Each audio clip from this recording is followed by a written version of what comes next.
সন্তান আর বাবা মিনা ময়দানের দিকে যায়। সন্তানও জানে আমার বাবা মাকে জবাই করবেন, বাবাও জানে আমি আমার সন্তানকে জবাই করে দেব। মিনা প্রান্তরে শোয়া দিছেন ছুরি হাতের মধ্যে। ইবলিস দৌড়াইছে হাজেরার কাছে। আমি তো ইতিহাস বলতে বলছি নাই, শুধু যতটুকু বলা এজন্য মাঝে মাঝে ছেড়ে ছেড়ে বলছি। হাজেরার কাছে গিয়া বলে, হাজেরা ইসমাইল কই? বলে বাবার সঙ্গে গেছে। কোথায় গেছে জানি না, বাপ ছেলের নিয়ে যেতে যায়, যাক। কয় জব দিয়ে নিতে গেছে। কয় বাপে ছেলেরে কোনোদিন জব দিতে পারে না। কয় আল্লাহর হুকুম। এ শয়তান দূর হ, আল্লাহর হুকুম হইলে আমি হাজেরারও কোনো আপত্তি না। ছেলেরে শোয়ায় দিছে। ছেলে এবার বাবারে পরামর্শ দেয়, বাবা আমি ছেলে, আপনি বাবা, আপনার আর আমার দুইটা চারটা চোখ যদি এক হইয়া যায়, আমার প্রতি আপনার মায়া বেড়ে যাবে, আপনার প্রতি আমার মায়া বেড়ে যাবে। মায়ার কারণে আপনি ছুরি চালাইতে নাও পারেন, আমিও ছুরি রেখে উঠা দৌড় দিতে পারি। তাহলে কি করা যায়? বাবা আপনার চোখ দুইটাও বেঁধে নেন, আমার চোখ দুইটাও বেঁধে দেন। চোখ বান্ধা তাড়াহুড়া করে আল্লাহর হুকুম। ছুরি চালাইতেছে। আসমানের ফেরেশতারা দুইবার কেঁদেছিল। সব ফেরেশতারা দুইবার কেঁদেছে, সব মাখলুক দুইবার কেঁদেছে। একবার কেঁদেছে আমার নবীকে তায়েফের ময়দানে। তায়েফের দুষ্ট কাফিররা এত বেশি পাথর মেরেছি, আমার রাসূলের রক্ত বাইয়া পড়তে পড়তে জুতা পায়ের সঙ্গে রক্ত জমাট হইয়া আটকায়া গেছে। আমার রাসূল পড়ে যান, উঠতে পারেন না, উঠতে চান আবার ধাক্কা দিয়া ফলাইয়া দেন। তাওয়াক্কুলটা আল্লাহর উপরে করতে হবে, ভরসাটা আল্লাহর উপরে করতে হবে, চাইতে হবে তার কাছে। ছাত্র শিক্ষক প্রত্যেক দিন আসরের নামাজের পরে কম্বলচারী বাধ্যতামূলক খতমে খাজেগান পড়বেন। প্রতিদিন আসরের নামাজের পরে খতমে খাজেগান পড়বেন। 30 পারার প্রথম সূরা নাবা তেলাওয়াত করবেন। সব ছাত্ররা করবে, শিক্ষকরাও করবে। মাগরিবের পরে সূরাতুল ওয়াকিআ তেলাওয়াত করবে। এশার পরে সূরাতুল মুলক তেলাওয়াত করবে। ফজরের আগে অবশ্যই উঠবে সবাই। 2 রাকাত হলেও নামাজ পড়বে। সম্ভব না হলে এশার নামাজের পরে 2 রাকাত তাহাজ্জুদের নিয়ত করে সব ছাত্র শিক্ষক নামাজ পড়ে আল্লাহর দরবারে যার যার মতো দোয়া করবে। 5 মিনিট হোক, 2 মিনিট হোক, রোনাজারি করে শুয়ে পড়বে। ফজরের আগে উঠবে, কিছু তেলাওয়াত করবে। ফজরের পরে সূরা ইয়াসিন তেলাওয়াত করবে। শিক্ষকরা ওখানেই বসে থাকবে। তেলাওয়াত, কিছুক্ষণ জিকির, সুন্নাত তরিকায় জিকির। আল্লাহকে ডাকবে আদবের সাথে, লা ইলাহা ইল্লাল্লাহ, লা ইলাহা ইল্লাল্লাহ, সুবহানাল্লাহ, সুবহানাল্লাহ, আলহামদুলিল্লাহ, আলহামদুলিল্লাহ, আল্লাহু আকবার, আল্লাহু আকবার, লা ইলাহা ইল্লাল্লাহ, ইল্লাল্লাহ, আল্লাহ আল্লাহ। আর জিকির করুন, আল্লাহ আল্লাহ। হইল কিছু? আহা, কথা বলে না। আল্লাহকে এমনি ডাকা যায়? হ্যাঁ, বাপের এমনি কেউ ডাকে? আদালতে দাঁড়ায়া আপনি বিচারকের কাছে বলতেছেন, আমার একটু আপনি জামিন দিয়ে দেন। এটা কেমনে বলে? কথা কয় না। কেমনে বলে? যত বিনয় আছে সব বিনয় ওখানে ঢেলে দেয়। হ্যাঁ, আবার নামাজে দাঁড়ায় তেলাওয়াত কেমনে করবেন? আমার সামনে আল্লাহ, পেছনে আজরাইল, ডানে জান্নাত, বামে জাহান্নাম, আমি পুলসিরাতের উপরে দাঁড়ানো। এই চিন্তা করলে কেরাত কেমনে পড়বে?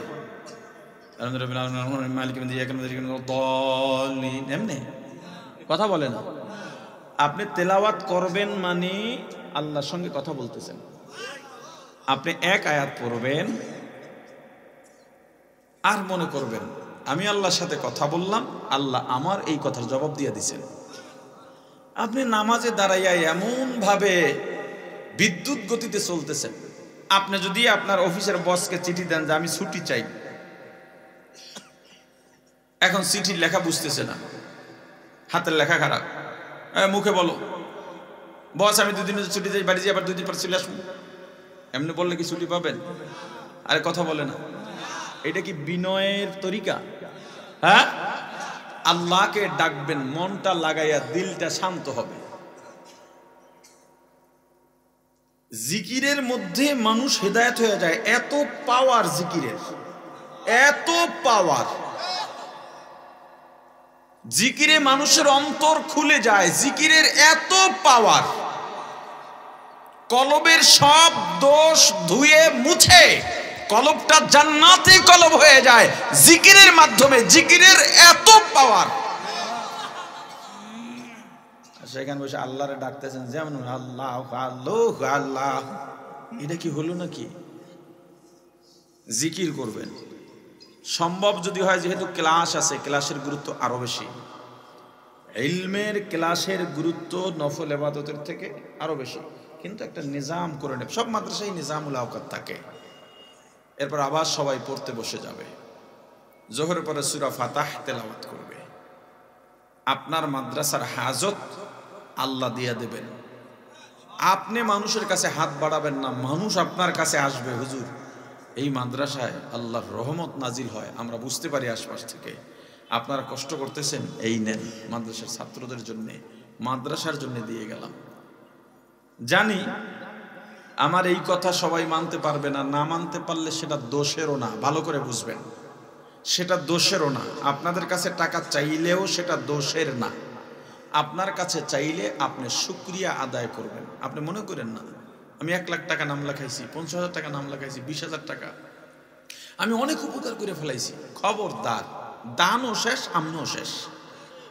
বরং দ্বীনের পথে আপনার দান চাইলে আপনি শুকরিয়া আদায় করবেন, কৃতজ্ঞতা আদায় করবেন যে দুনিয়ায় কত মানুষের টাকা আছে, আল্লাহ কত মানুষের টাকা দিয়া দ্বীনের খেদমত করতে দেন নাই। কারো টাকা দিয়া সিনেমা, কারো টাকা দিয়া যাত্রা, কারো টাকা দিয়া নাটক হয়েছে, আর আল্লাহ আমার টাকা দ্বীনের জন্য কবুল করেছে। এজন্য শুকরিয়া আদায় করবেন। এই যে মাহফিলগুলো, আরো অনেক অসঙ্গতি আছে। আমি আবারও বলছি, মাহফিল করলে বহু টাকা বিনা পুঁজিতে ইনকাম করতে পারি, এটা আপনারা কল্পনাও করতে পারবেন না। ডেলি 1.5-2 লাখ টাকা, ডেলি যদি জোহর পরে একটা, আসর পরে একটা, মাগরিব পরে, এশার পরে 3টা। এই এখনো আসছি না, রওনা দিছি আমি মাগরিব পইরা আরো পরে, এশার আজানের পরে আপনাদের মাহফিল রওনা দিছি ঢাকা থেকে। মাগরিবের পরও 2 গ্রুপ আইছে মাহফিল নিতে, যত শর্ত আছে সব দেবে। এক মাহফিলে যদি 1 লাখ টাকা দেবো, এখন দিয়ে দেবো। আমি বলছি এত মাহফিল আমি করি না, আমার শর্ত আপনারা মানতে পারবেন না। টাকা পয়সার কোনো বিষয়ই নাই, এশার পর মুত্তাসিল দিতে হবে, 10টার মধ্যে মাহফিল শেষ। কয় আমাদের এলাকায় হুজুর 10টায় প্রধান আলোচক বসে। আমি বলছিলাম অন্য কেউ দিয়ে মাহফিল করান। এটা যে বুঝি না এমন কিছু না। এই যে মাহফিল, আব্দুল সত্তার ভাই আমার কোম্পানির একজন ইনভেস্টর, বহুদিন ঘুরছে, এরপরে দিছি, এসার পর শেষ পর্যন্ত হুজুর 9টায় দিব, আপনি 10টায় শেষ করেন, এই শর্তেই আসছে। 9:30 দিল, 10টায় শেষ করতাম। আমি মাহফিল না করলে এই দেশের মাহফিলের কোনো ক্ষতি হবে না, কোনো কমিটিরও ক্ষতি হবে না, শ্রোতারও ক্ষতি হবে না। কিন্তু যুদ্ধটা আমি শুরু করছি, হয়তো সামনে আমার সঙ্গে আমি আরো সহযোদ্ধা পাবো ইনশাআল্লাহ। এবং এই মাহফিল সংস্কার হয়ে একটা সময় মাহফিল বেনিফিট যুক্ত মাহফিল হবে। শুধুমাত্র বয়ান শুনে চলে যাবেন। আরে ভাই, একটা মাহফিলের পরে যদি 2জন নতুন মুসল্লি না বাড়ে, 2জন বেপর্দা মহিলা পর্দার নিয়ত না করে, হারামখোর যদি হালালের নিয়ত না করে, 2-4টা যুবক যদি দাড়ি রাখার নিয়ত না করে, সেই মাহফিল দিয়ে কি লাভ বলেন? এটা শুধু একটা রুসুমে পরিণত হয়েছে, লেনদেনের একটা সম্পর্কে এটা জড়ায় গেছে মাহফিলটা। আমি অল্প কথা বলবো, এতক্ষণ যা বলছি। আচ্ছা বলেন তো, বয়ান কি শুরু করছি? এতক্ষণ কি কইছি? আমি বলে বয়ান শুরু করিনি। আচ্ছা বয়ানটা কখন হবে? এই যে কথাগুলো বললাম এগুলো কি তুলে, হ্যাঁ? এখন যদি আমি এইভাবে কথা বলে শেষ করে দিই তখন আপনারা বলবেন হুজুরের ওয়াজ করলো না আজকে। যদি লাস্টে 5 মিনিট সুর দিই তখন বলবে এতক্ষণ বসে রইলাম, হুজুরে মাত্র 5 মিনিট ওয়াজ করলো। এই যে আরেকটা বড় রোগ, সুরকে পুঁজি বানায় নিছেন আপনারা।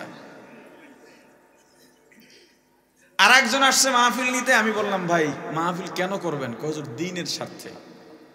দ্বীনের কি স্বার্থ আছে? বলে নামাজ রোজা মানুষ করে না, এই মানুষ যাতে দ্বীনের পথে আসে, নামাজ পড়ে, পর্দা করে, হারাম না খায়, এই জন্য মাহফিল করবে। আমি তাহলে আমাকে নিতে হবে কেন? আপনি যদি এই জন্যেই মাহফিল করেন তো আমাকে নিতে হবে কেন? আপনি তো এলাকার ইমাম সাহেবকে দিয়েই এই কথাগুলো বলাইতে পারেন, এলাকার মাদ্রাসার হুজুর দিয়েই এই কথা বলাইতে পারেন। হুজুর শ্রোতারা আপনাকে চায়, কেন চায়? এমন কি আছে আমার ভিতরে আলাদা? কি কথা কয় না? এখন আর কয় না, আপনারা তো বলতেছেন না, বুঝতেছি। সুর সুর সুর খারাপ কিছু না, কিন্তু এইটাকে যদি আপনি মূল বানান তাহলে পুরাটাই খারাপ। আপনি আসবেন দ্বীন শিখতে, সেখানে আল্লাহ কণ্ঠ দিয়েছেন, এই কণ্ঠের আলাদা কোনো যোগ্যতা দিয়া কণ্ঠ পাওয়া যায় না, কোনো সনদ দিয়া পাওয়া যায় না, কোনো শিক্ষা দিয়া পাওয়া যায় না, ক্ষমতা দিয়া পাওয়া যায় না। কণ্ঠওয়ালাদের কণ্ঠে কণ্ঠওয়ালার কোনো যোগ্যতা নাই, গর্ব করার কিচ্ছু নাই, এটা সম্পূর্ণ আল্লাহর দান। এখন সেই কণ্ঠ যদি কোনো হুজুর ব্যবহার করে আলহামদুলিল্লাহ, সমস্যা নাই, কিন্তু আমি যদি সেটাকে পুঁজি বানাই, আপনিও যদি সেটার জন্য আসেন, আমিও শেষ, আপনারও শেষ করলাম। এই সিলেটের একবার এই মাথা নাসিরনগরের পাশে লাখাই না মাহফিলে গেছিলাম, তো জোহরের পর বয়ান যাইতে যাইতে আরো 3-4 বছর আগে আসর হয়ে গেছে। আসর নামাজ পড়ে বয়ানে বসছি, লোকজন বেশ ভালো মাশাআল্লাহ, সময় যত যায় মানুষজন চারদিক থেকে দাঁড়ায় রয়েছে, বেশ বড় আয়োজন। আমি 1 সেকেন্ডও সুর দিই নাই, 1.25 ঘন্টা আলোচনা করছি। বয়ান করে যখন গাড়ি তুলছি, আমার লোকজন, আমার সাথে যারা চলে, ওরা কইতেছে হুজুর সুর ছাড়া তো মানুষ বয়ান শোনে, একটা মানুষও নড়লো না।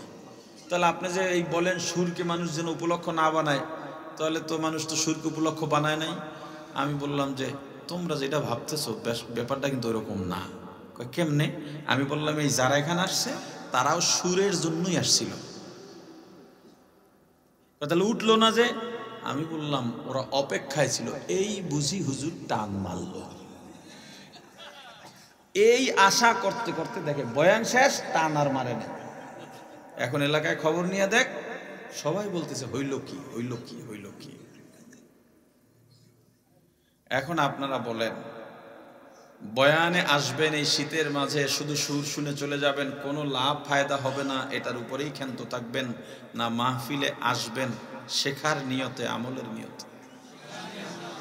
আবার বলে হুজুর বয়ান একটু বাড়াই করেন, কে কয় তৃপ্তি মেটে নাই। এটাও আর একটা প্রমাণ যে দিন শিখতে আসে নাই, তৃপ্তি মিটাইতে আসছে। যাই হোক, আল্লাহ আমাদের বোঝার তৌফিক দান করেন। ওয়াজ কিন্তু 100 হয়ে গেছে। আল্লাহ ডাকলেন কাদেরকে? জোরে ডেকে বললেন ইত্তাকুল্লাহ, আল্লাহকে ভয় করো। কাকে ভয় করতে বললেন? কাদেরকে ভয় করতে বলছেন? ঈমানদারদের। ঈমানদারদের ভয় করতে বললেন কাকে? আল্লাহকে। শুধু ভয় করতে বলেন নাই, হাক্কা তুকাতি, যেভাবে ভয় করলে ভয়কে ভয় বলে ওইভাবে ভয় করার মতো ভয় করো। তো ভয়টা কেমন হবে, কিভাবে প্রমাণ হবে যে আমি ভয় করি? আপনি বললেন আমি বাবাকে ভয় পাই, শিক্ষক ভয় পাই, পুলিশ ভয় পাই, এটা বলার পরেও বাবার সামনে অন্যায় করেই যাচ্ছেন, শিক্ষকের কথায় কর্ণপাত করছেনই না, পুলিশের সামনে দেশবিরোধী অন্যায় কাজ করতেছেন। আপনি যে বললেন ভয় পাই, এই কথা আর কাজে মিল আছে? এই ভয় নয়। ভয়টা কেমন হতে পারে? চিড়িয়াখানায় বাঘ আছে না নাই? সবাই বলেন। সিংহ সাপ কিসের ভেতর? কিসের ভেতর? আজ পর্যন্ত এমন কোন রিপোর্ট সংবাদ আমরা পাই নাই যে খাঁচা ভেঙে বাঘ সিংহ কোন দর্শনার্থীকে আক্রমণ করছে। আপনারা পাইছেন? তার মানে খাঁচাটা নরমাল না মজবুত? আমরা জানি বাঘ সিংহ খাঁচা ভেঙে আমাকে ধরতে পারবে না, এরপরেও খাঁচার কাছে দাঁড়াই না দূরে দাঁড়াই? বুঝে বলেন, কাছে দাঁড়াই না দূরে দাঁড়াই? আমি জানি আমি নিরাপদ, আমাকে বাঘ ধরতে পারবে না, সিংহ আমার লাগর পাবে না, এরপরেও নিরাপদ জেনেও আমি দূরে দাঁড়াইলাম কেন? কথা বলে না? এইটার নাম ভয়। নিরাপদ জেনেও ভয় করার নাম কি? কথা বলে না? আমিরুল মুমিনিন খলিফাতুল মুসলিমিন হযরত উমর রাদিয়াল্লাহু তাআলা আন জান্নাতের সুসংবাদ পাওয়ার পরেও খড়কুটা হাতে নিয়ে কাঁদেন আর বলেন, ওরে খড়কুটা, আমাকে আল্লাহ মানুষ বানাইছেন, আল্লাহ যদি ঘোষণা দিয়ে দেন সারা দুনিয়া সব মানুষ জান্নাতে যাবে, একটা মাত্র মানুষ জাহান্নামে যাবে, আমি ওমর ভয়ে ভীত সন্ত্রস্ত হয়ে থাকি, ওই জাহান্নামী মানুষটাই আমি ওমর হয়ে যাই কিনা। এ খড়কুটা, আমাকে যদি আল্লাহ তোর মতো খড়কুটা বানাইতেন, মহিলাদের রান্নার চুলায় ভস্য হইয়া তাদের রান্নার সহযোগী হইতাম, আমার কোনো হিসাব থাকতো না। দুনিয়ায় জান্নাতের সুসংবাদ প্রাপ্ত সাহাবী আমার রাসূল বলেছেন, আমার পরে যদি আল্লাহর কাউকে নবী বানাইতেন, আমার ওমরকে আল্লাহ নবী বানাইতেন। এমন একজন সাহাবী, কতটা ভয়! আমার রাসূলের সামনেও গুনাহ ছিল না, পেছনেও গুনাহ ছিল না। পৃথিবীতে একজন মানুষ যার জীবনে কোনো মিথ্যা কথা নাই, মুহাম্মাদুর রাসূলুল্লাহ সাল্লাল্লাহু আলাইহি ওয়াসাল্লাম। এরপরেও আমার রাসূল এশার নামাজের পরে তাহাজ্জুদে দাঁড়ায়া নামাজ আদায় করতে করতে দাঁড়ায়া থাকতে থাকতে পা মোবারক ফুলে যাইত। মাঝে মাঝে আমার রাসূল নামাজের পরে এতটা ধ্যান করতেন, আল্লাহর প্রতি এতটা খেয়াল, জান্নাত জাহান্নামের মুরাকাবা করতে করতে ভুলে যাইতেন আমার পাশে কে আছে। আম্মা জান আয়েশা সিদ্দিকা রাদিয়াল্লাহু তাআলা আনহা নবীজির পাশে বসলেন। রাসূল আমার নামাজ পড়ার পর বললেন, তুমি কে? বলে, আমি আয়েশা। আয়েশা কে? আবু বকরের মেয়ে। আমার রাসূলের ভয়, হযরত উমরের ভয়, নিরাপদ জানার পরেও যেই ভয় থাকে এটার নাম হলো ভয়। সাপের খাঁচার এপাশে দাঁড়ালাম, সাপ খাঁচার ওপারে আছে বীর পাকাইয়া, আমি জানি সাপ আমাকে দংশন করতে পারবে না, এরপরেও সাপ যদি ফস করে ওঠে আমি লাফ দিয়া আরো 2-3 হাত পেছনে চলে যাই। আমি লাফ না দিলেও সাপে ধরতে পারতো না, এটা আমি জানি, এরপরও লাফিয়ে পেছনে গেলাম কেন? জোরে বলেন, এটার নাম ভয়। এখন শীতের মৌসুম, বিভিন্ন এলাকায় পুকুর সেচ করা হয় মাছ ধরার জন্য। আপনি আপনার পুকুর সেচ করলেন, মাছ ধরতেছেন, এমন সময় আপনার পুকুরের পাড়ে মসজিদের ইমাম গিয়ে দাঁড়ালেন, একজন সত্যবাদী মানুষ, ইবাদত গুজার মানুষ, নেককার মানুষ, এলাকার সবার সম্মানের পাত্র। পাশে গিয়ে আর একজন স্কুল মাস্টার দাঁড়ালেন, তিনিও মানুষ গড়ার কারিগর, সত্যবাদী মানুষ, সবাই তাকেও সম্মান করে। দুজন ভালো মানুষ দাঁড়ায়া আপনাকে বললেন, হে ভাই, এই যে গর্তটা আছে পুকুরের নিচের দিকে, আমরা দুজনেই দেখলাম এখানে বড় সাইজের একটা শোল মাছ ঢুকছে, আপনি দৌড় দিলেন মাছ ধরার জন্য, কারণ পুকুর শেষ করছেনই তো মাছ ধরতে। যখনই গর্তের কাছে গেলেন, এমন সময় পুকুরের ওপার থেকে একটা চোর, এলাকার পরিচিত চোর, মিথ্যাবাদী, যাকে এক প্যাকেট পাঞ্জাবিরি আবুল বিড়ি দিয়া বিশাল মিথ্যা সাক্ষী নেওয়া যায়, এমন বুজুর্গ আপনাদের এই দাউদকান্দি নাই? এইটা বুজুর্গ না বুজুর্গ? 2 সেট 10-20 টাকা, 1-2 হাজার টাকা দিয়া মিথ্যা সাক্ষী দিয়া দেন, আছে না নাই? আফসোস। চোর ডাক দিয়া বলছে, হে ভাই, মসজিদের ইমাম, স্কুলের মাস্টার, তারা তোমাকে মিথ্যা বলতেছে। আমি দেখছি একটা সাপ ঢুকছে, বিষধর সাপ। আপনি সাপও দেখেন নাই, মাছও দেখেন নাই। মাছের কথা বলছে কারা? ভালো মানুষ। কারা? সাপের কথা বলছে কে? চোর, মিথ্যাবাদী। আপনি বলেন এখন গর্তে হাত দেবেন কিনা? কথা কয় না। কেন দেবেন না? একটা চোরের কথা আপনি বিশ্বাস করে নয়, বরং সাপের কথা শুনে আপনি 2 জন ভালো মানুষের কথা অ্যাভয়েড করে গর্তে হাত দিলেন না। কারণ হলো ভয়। দুনিয়ায় যদি মিথ্যাবাদী চোরের কথায় সাপের ভয় আপনার অন্তরের মধ্যে ঢুকতে পারে, উলামায়ে কেরাম কোরআন সুন্নাহ ধরে ধরে আপনাকে এত ভাবে বুঝায়, ওই কবরে সাপ আছে, ওই কবরে জাহান্নামের আগুন আছে, জাহান্নামের আযাব বড় কঠিন। দুনিয়ায় যদি আল্লাহর রাসূলের আদর্শ মতে না চলো বান্দা, যদি আল্লাহর সুন্নাত পালন না করো, যদি হালাল না খাও, নামাজ না পড়ো, পর্দা না করো, হারামের মধ্যে যদি নিমজ্জিত হও, ওই কবরের 2 দিকের মাটি এমন ভাবে তোমাকে চাপ মারবে,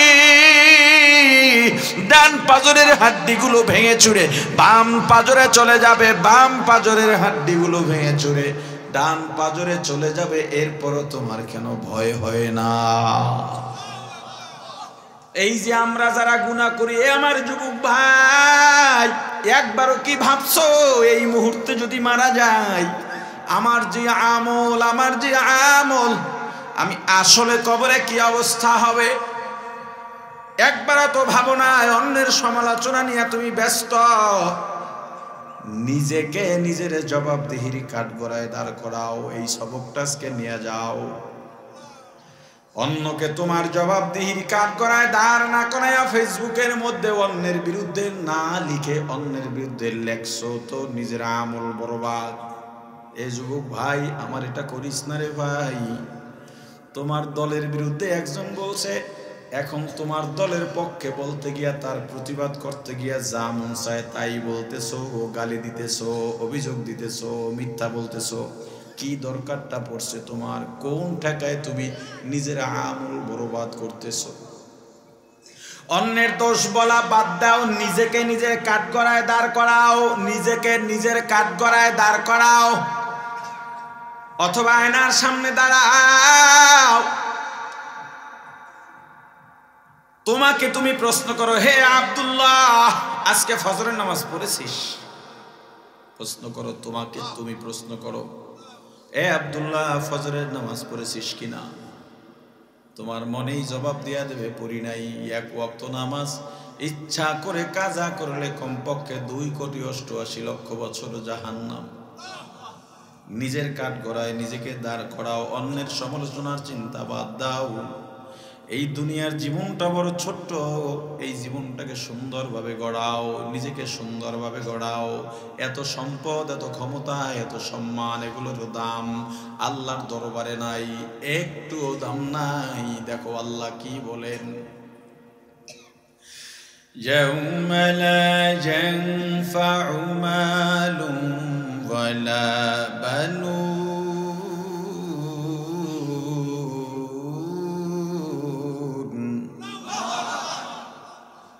ইল্লা মান আতাল্লাহ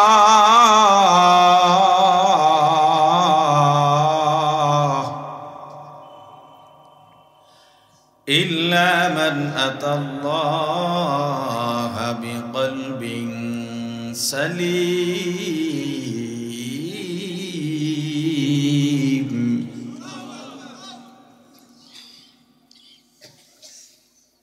ইয়াউমা লা ইয়ানফাউ মালুন ওয়ালা বানুনা ইল্লা মান আতাল্লাহা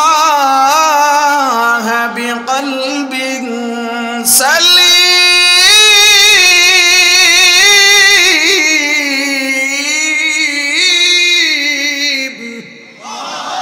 কিয়ামতের ময়দানে লা ইয়ানফা, কোনো উপকারে আসবে না। মালদারেরা শোনো, মালুন, মাল সম্পদ ধন দৌলত কোনো কাজে আসবে না। লা বানুন,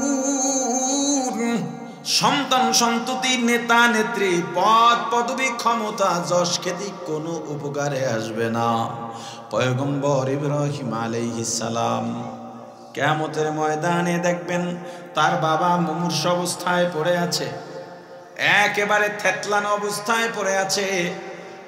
আফসোস করে বাবাকে ডেকে বলবেন, আপনাকে দুনিয়াতে বারবার বলেছিলাম মূর্তি পূজা কইরেন না, গুনাহ কইরেন না। আপনাকে বারবার বলার পরেও শোনেন নাই। আপনাকে তাওহীদের দাওয়াত দিয়েছিলাম, আল্লাহর একত্ববাদের উপরে ঈমান আনবার দাওয়াত দিয়েছিলাম। পয়গম্বরের বাবা ডেকে বলবে, আজকে যা বলবা তা শুনবো, তোমার কথার কোনো অমান্য করব না।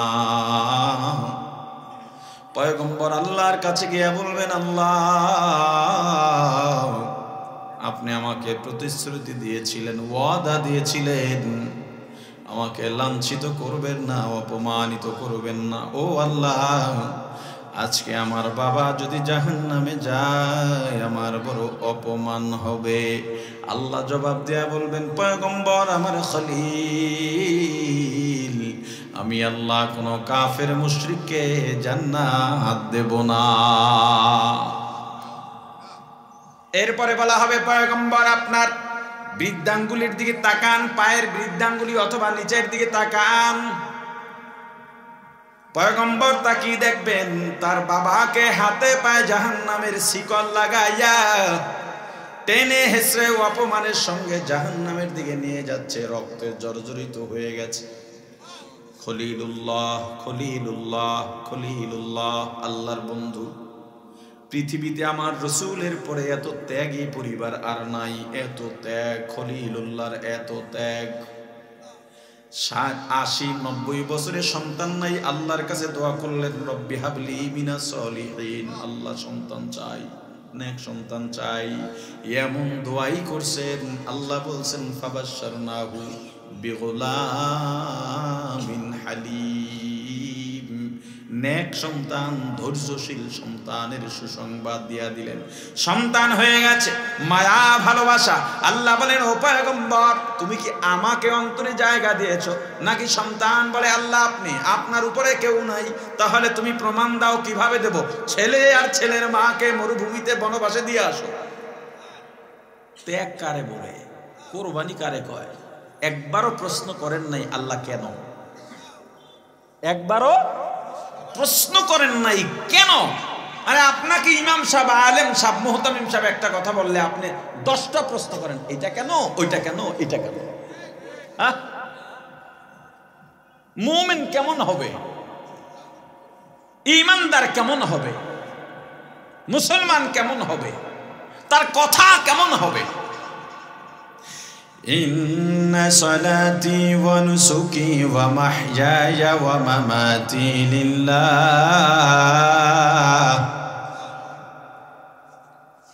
ওয়া মাহইয়ায়া ওয়া মামাতি লিল্লাহ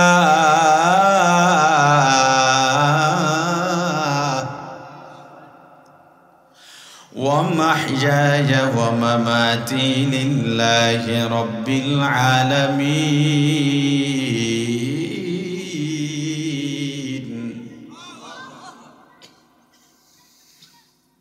قل إن صلاتي ونسكي ومحياي ومماتي لله رب العالمين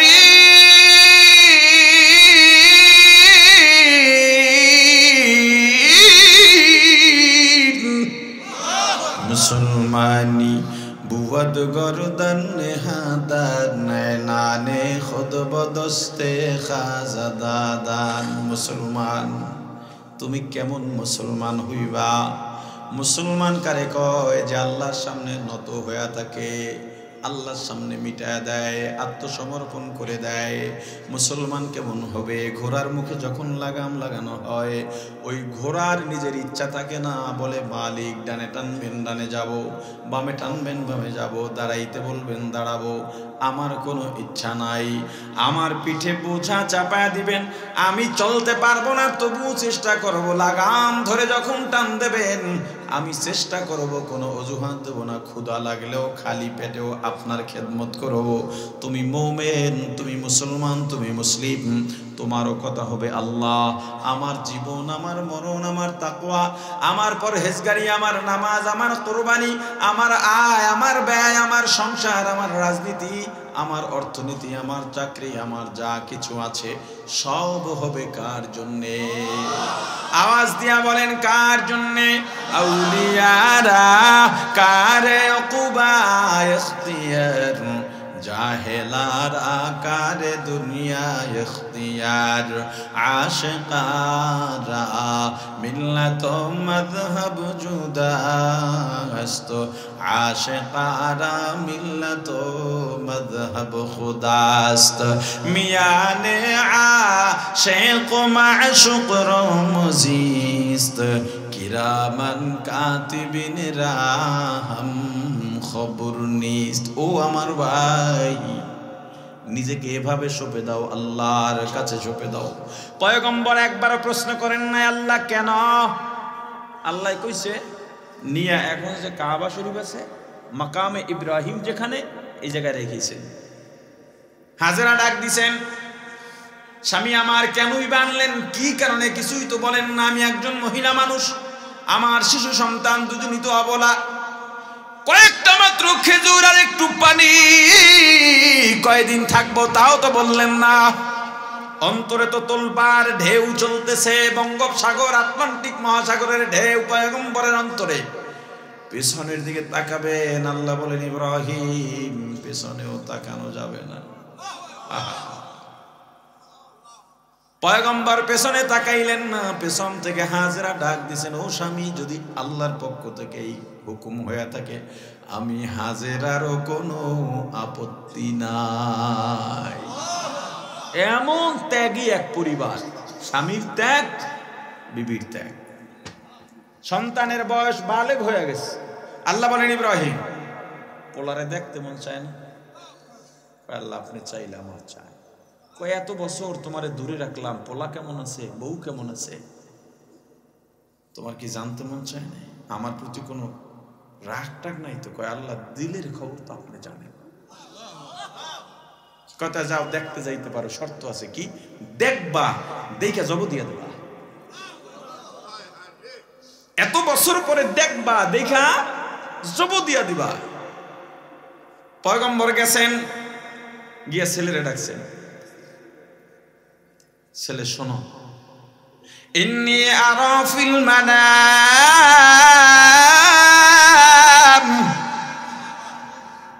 আযবাহু, ও বাবা আমি স্বপ্নে দেখছি তোমার জব দিতেছি।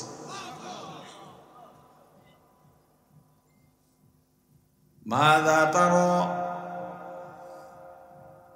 এ বাবা তোমাকে আমি স্বপ্ন দেখেছি, জব করতেছি, এখন বলো এই জবের ব্যাপারে তোমার মতামত কি? যারে জব দিবে হেরে জিগাইতেছে মতামত কি? পোলার কি বলা দরকার ছিল? মিয়া জব তো আপনার দেওয়া দরকার। এত বছর খোঁজ খবর রাখেন নাই, আজকে আসছেন জব দিতে আমারে। কিন্তু ছেলে কি বললেন? হে আমার বাবা, ইফআল, আপনি করে ফেলান। মাযা তুমার, মা তুমার, আপনি যেই ব্যাপারে আদিষ্টিত হয়েছেন, আপনাকে যেই হুকুম করা হয়েছে, আমাকে জব করে ফেলান। সন্তান আর বাবা মিনা ময়দানের দিকে যায়, সন্তানও জানে আমার বাবা মা কি জব করবেন, বাবাও জানে আমি আমার সন্তানকে জবাই করে দেব। মিনা প্রান্তরে শোয়ায় দিছেন ছুরি হাতের মধ্যে। ইবলিস দৌড়াইছে হাজেরার কাছে। আমি তো ইতিহাস বলতে বলছি নাই, শুধু যতটুকু বলা এজন্য মাঝে মাঝে ছেড়ে ছেড়ে বলছি। হাজেরার কাছে গিয়া বলে, হাজেরা ইসমাইল কই? বলে বাবার সঙ্গে গেছে। কোথায় গেছে জানি না, বাপ ছেলের নিয়ে যেতে যায়, যাক। কয় জব দিয়া নিতে গেছে। কয় বাপে ছেলেরে কোনোদিন জব দিতে পারে না। কয় আল্লাহর হুকুম। এ শয়তান দূর হ, আল্লাহর হুকুম হইলে আমি হাজেরারও কোনো আপত্তি না। ছেলেরে শোয়ায় দিছে। ছেলে এবার বাবারে পরামর্শ দেয়, বাবা আমি ছেলে, আপনি বাবা, আপনার আর আমার দুইটা চারটা চোখ যদি এক হইয়া যায়, আমার প্রতি আপনার মায়া বেড়ে যাবে, আপনার প্রতি আমার মায়া বেড়ে যাবে। মায়ার কারণে আপনি ছুরি চালাইতে নাও পারেন, আমিও ছুরি রেখে উঠা দৌড় দিতে পারি। তাহলে কি করা যায় বাবা? আপনার চোখ দুইটাও বেঁধে নেন, আমার চোখ দুইটাও বেঁধে দেন। চোখ বান্ধা তাড়াহুড়া কইরা আল্লাহর হুকুম। ছুরি চালাইতেছে। আসমানের ফেরেশতারা দুইবার কেঁদেছিল। সব ফেরেশতারা দুইবার কেঁদেছে, সব মাখলুক দুইবার কেঁদেছে। একবার কেঁদেছে আমার নবীকে তায়েফের ময়দানে। তায়েফের দুষ্টু কাফিররা এত বেশি পাথর মেরেছি, আমার রাসূলের রক্ত বাইয়া পড়তে পড়তে জুতা পায়ের সঙ্গে রক্ত জমাট হইয়া আটকায়া গেছে। আমার রাসূল পড়ে যান, উঠতে পারেন না, উঠতে চান আবার ধাক্কা দিয়া ফলাইয়া দেন। তায়েফের প্রান্তরে নবীজি যেদিন দিনের দাওয়াত দিতে যান, সেদিন নবীজি আমার কত আঘাত সহিলেন। এতিম নবীজি সেদিন কত আঘাত সহিলেন, হয়ে অসহায়। তায়েফের প্রান্তরে নবীজি যেদিন দিনের দাওয়াত দিতে যান, যায় দেখে সাথে নিলেন, 3টে দিন দাওয়াত দিলেন। একটা কাফের দিন করলো না কবুল, যায় দেখে সাথে নিলেন। 3টে দিন দাওয়াত দিলেন, একটা কাফের দিন করলো না কবুল। বরং পাগল বলিয়া দিল তাড়াইয়া, পাগল বলিয়া দিল তাড়াইয়া। চিনল না ওই দুর্ভাগার দল আল্লাহরি রাসূল, চিনল না ওই দুর্ভাগার দল আল্লাহরি রাসূল। বরং নিরাশ হয়ে নবীজি আসতেছিলেন ফিরিয়া, নিরাশ হয়ে নবীজি আসতেছিলেন ফিরিয়া, হয়ে অসহায়। তায়েফের প্রান্তরে নবীজি যেদিন দিনের দাওয়াত দিতে যান, নবীজি আমার কাফিরদের পাথরের আঘাতে আঘাতে জর্জরিত হয়ে যখন পাহাড়ের কিনারায় গিয়া বসলেন, আল্লাহর দরবারে হাত উঠায় বলেন, আমার আল্লাহ, ওরা বলেছে আমি পাগল না, আপনি সাক্ষী থাকেন। ওই সময় সমস্ত আসমানের ফেরেশতারা কেঁদেছিল রাসূলের কষ্টে। আর একবার কেঁদেছে পয়গম্বর ইব্রাহিম যখন ইসমাইলকে শোয়াইয়া ছুরি চালানো শুরু করছেন। ফেরেশতারা কাঁদে আর বলে, আল্লাহ, পৃথিবীর ইতিহাসে কলঙ্কজনক অধ্যায় রচিত হবে, বাবার হাতে সন্তানের খুন। আল্লাহ কুদরতি ভাবে মুস্কি হেসে বলেন, ও ফেরেশতা, আমি আল্লাহ যা জানি তোমরা তা জানো না। এমন ত্যাগী এক পরিবার আমার রাসূলের পরে সবচাইতে বেশি ত্যাগী পরিবার হলো পারিবারিকভাবে খলিলুল্লাহ হযরত ইব্রাহিম আলা নবিয়্যিনা আলাইহিস সালাতু ওয়াস সালাম। এত বড় একজন নবী নিজের বাবাকে কিয়ামতের ময়দানে সাহায্য করতে পারেন নাই, কি করবা তুমি? আজকে নিজেকে নিজের কাঠগড়ায় দাঁড় করাও। কয়টা মিথ্যা বলছিস ক? শোয়ার আগে একবার কাঠগড়ায় দাঁড় করাও, ঘুমের থেকে জাগার পরে একবার কাঠগড়ায় দাঁড় করাও, জোহরের সময় একবার কাঠগড়ায় দাঁড় করাও। আজকে কয়বার দুরূদ পড়েছিস রে আব্দুল্লাহ? আজকে কয়বার রাকাত নফল নামাজ পড়েছিস রে আব্দুল্লাহ? আজকে কয় পৃষ্ঠা তেলাওয়াত করেছিস রে আব্দুল্লাহ? কি কি গুনাহ করেছিস? সব নিজের সামনে ভেসে উঠবে, এই গুনাহগুলা করেছি। আমার চেয়ে নিকৃষ্ট মানুষ দুনিয়ায় আর একটাও হইতে পারে না। অন্যের সমালোচনা করি কোন সময়? আল্লাহর ভয় অন্তরে ঢুকান, মরণের ভয় অন্তরে ঢুকান, কবরের ভয়, হাসরের ভয় অন্তরে ঢুকান, নিজেকে শানিত করেন। আমি তো মুসলমান, এটাই ভাবেন এখন যদি আমি মারা যাই এই মুহূর্তে আমার কি অবস্থা হবে। আমি নিজেই তো জানি আমার কত গুনাহ আছে, আমার জাহান্নাম ছাড়া কোনো উপায় হবে না। এই আফসোসটা বাড়াও, নফল ইবাদত বাড়াও, ফরজ ওয়াজিব সুন্নতে মুআক্কাদা তো ছাড়বাই না। আল্লাহ তোমার এই আফসোস আর চেষ্টার বদৌলতে কিয়ামতের ময়দানে নাজাত দিয়া দেবেন। যতটুকু আলোচনা করেছি, আলোচনায় যত ভুল আমার পক্ষ থেকে, যত ভালো আল্লাহর পক্ষ থেকে, আমার ভুলগুলো শুধরাইয়া আল্লাহর ভালোগুলো গ্রহণ করার তৌফিক দান করেন। সুবহানাল্লাহি ওয়া বিহামদিহি, সুবহানাকাল্লাহুম্মা ওয়া বিহামদিকা আশহাদু আল্লা ইলাহা ইল্লা আনতা আস্তাগফিরুকা ওয়া আতুবু ইলাইক। আসসালামু আলাইকুম ওয়া রাহমাতুল্লাহ। আপনাদের আলোচক আরও আছে, সম্ভবত আপ্যায়নের ব্যবস্থাও আছে যতটুকু শুনেছি। আপনারা দোয়া করে সবাই যাবেন। আসসালামু আলাইকুম ওয়া রাহমাতুল্লাহ।